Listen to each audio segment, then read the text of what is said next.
Gary the Snake is one of the new main protagonists in Zootopia 2, and today we draw him in 4 different styles. Let's start off with the cartoon effect. The reason we're starting off with the cartoon effect is twofold. One, it gives us a great base for how we should start to color off the rest of the image, and two is that it gives a really simple narrative for how the character is going to look. And for this, we're going to reckon back to the 1980s of cartoons. As you can see here, a lot of the cartoons had very simple outlining and very simple coloring. It was usually 1, maybe 2 at most cell shades, and then a nice thick bold outline. This allowed for them to do a lot higher on the production values, a lot better quality with some of the fight scenes and some of the action scenes, especially in things like G.I. Joe and Thundercats. So when we color everything in here, we want to make sure that we take our time, and as you can see, I'm not really rushing it. Though this is sped up, this takes a significantly amount of time because I'm making sure that all of the paint is actually being pulled from the pen directly onto the paper.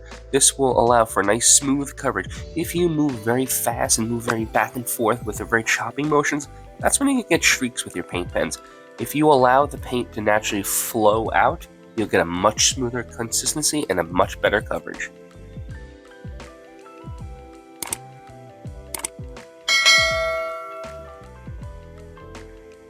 For the scales, I didn't go too much into detail with adding textures to the scales. This isn't the concept of the cartoon. We want to make sure that they are represented, and to do so we're going to add basically a dark shadowed tone to give us that nice concept of roundness that the scales offer, but we're not going to go too crazy into detail. What do you think? Do you think he would belong in an 80s or 90s cartoon? Let me know in the comments, as now we move on to the poisonous effect. Now, what's the poisonous effect? This is basically an effect that makes it look like as if, well, Gary's been stung by himself or somebody else. We're going to transform the normal coloring that he has, and we're going to make it a little bit more darker. We're going to add some purples, some greens, traditional you would see in fantasy poison, and then we're going to extrapolate that out with some pustules and maybe a couple of bite marks.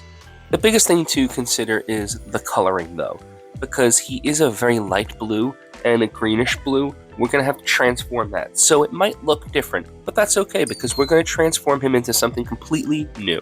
And that's the one thing that I love about this series of 4 different styles. I love to take a new character and transform them in a fun new way, maybe even ways that you haven't seen before. And since Gary's a snake, poisonous just seemed like a naturally fun way to do it. I was thinking about making it a little bit more drippy and slimy, maybe doing like a slime effect, but I don't know, I just wanted to try and do something that I've never done before, and that's something that I love, is to push myself in fun new ways so that you all at home can see that there are fun new ways to do things and maybe try them out for yourself. I love in the community when I see people post things that they've tried my styles or tried the characters that I've drawn in my way or tried characters the way I've exactly done them in videos. It's really cool to see that, and 1, I want to say thank you, but 2, it's just really inspiring for me to want to then go out and create more videos. We're just going to finish up with a little bit of bite marks and the pustules here. Now you want to make sure, because they are rounded and they are going to have some discoloration because they're about ready to burst, you want to make sure that they are added as a rounded object. You don't want to just put a flat little circle on there. It will just look weird, it'll look disjointed, so do yourself a favor. When you add all these little tiny details, those tiny details also deserve the same amount of respect. And we are now headed on over to the horror side. I genuinely wasn't sure what to do for the horror side for this particular section, mainly because there isn't a lot to go on. He doesn't have 2 fangs, and I didn't want to give it some of like the goofy, choppy teeth that I have in some of my other videos, so I really wasn't sure how to make this design look like it works. So one of the things that I did was get inspiration from lots of dragons, because even though it's a snake, they are reptilian dragons, and they are a lot more horrific than just a common snake. So I figured I'd just add a whole bunch of teeth, make it more dragon-like, and then just give it some nice coloring and a big tongue that would just wrap down that looks like it would devour anything. I want this thing to have a lot more physical presence. Gary's a lot more subdued. He's a lot nicer. He's kind. He's caring. I want this version in the horror section to look very powerful, very dominating, look like it would just take on an entire village. This is also a really good teachable moment for a lot of the young artists out there. When you are looking to transform something like this snake into a dragon, you have to research, but if you don't know what dragons look like, you have to kind of look for their natural counterpart here. So we all know that they look like crocodiles, and they look like alligators, and they look like snakes. So when we look at those in real life, that's where we can study from to make our fantasy creatures look more realistic and have more physical presence.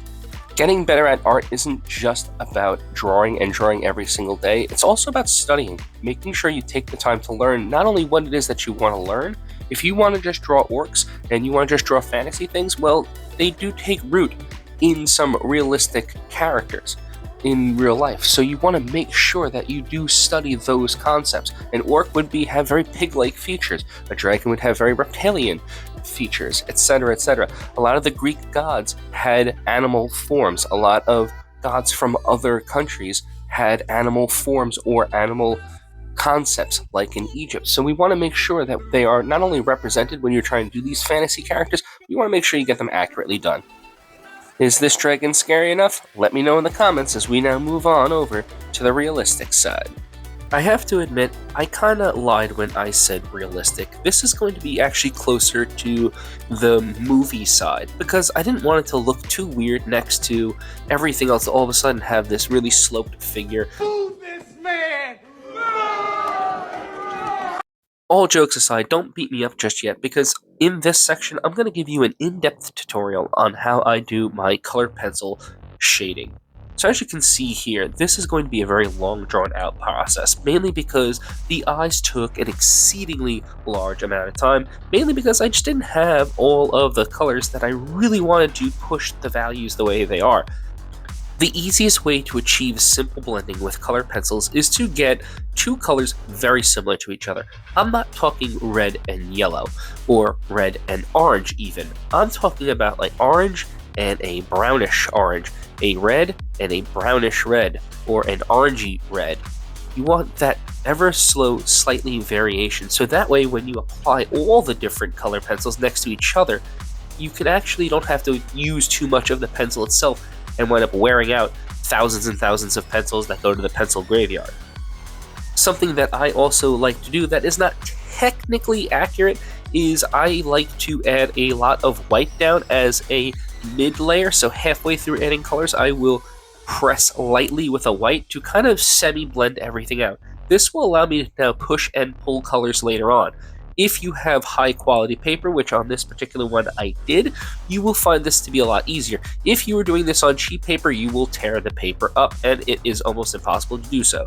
So, always recommend that if you're going to do high in-depth pencil blending, make sure you're using good paper, because it needs to take up all that abuse. It just won't. It won't work right otherwise. In fact, if you're going to do any mixed media pieces, kind of like I do, I generally use Bristol board or a really thick mixed media paper. It's the only way that you're going to be able to achieve all those really cool smooth blends that you're seeing right here. All the wonderful little layering on top of each other, all the line work to make all the pseudo scale work, and then adding it all up with a nice little brush off as we are now finished. Let me know which one is your favorite, which one did you like, let me know in the comments. Thank you all for stopping by. I'll see you all in the next video.